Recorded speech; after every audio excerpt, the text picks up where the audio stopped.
Previous year UPSC law optional question for you. What amounts to legal insanity that would entitle an accused for exemption from criminal liability?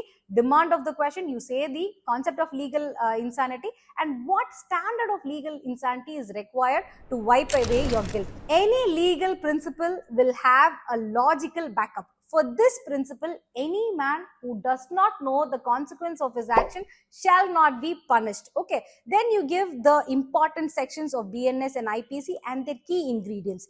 The person must be of unsoundness of mind at the time of commission of the offense. As a result of this unsoundness, he must not able to distinguish between what is good and what is wrong. Then support your keywords with a landmark case law, McNaughton's rule, McNaughton's case. We cannot forget that, as well as the test laid down in that particular case. Now you distinguish between medical insanity and legal insanity, and then you have to understand how do courts recognize whether the person knows the distinguish between his action, whether it is good or bad. What is the basis? We have to see the behavior of the person during the crime, before the crime, and after the crime. For that, support a case law.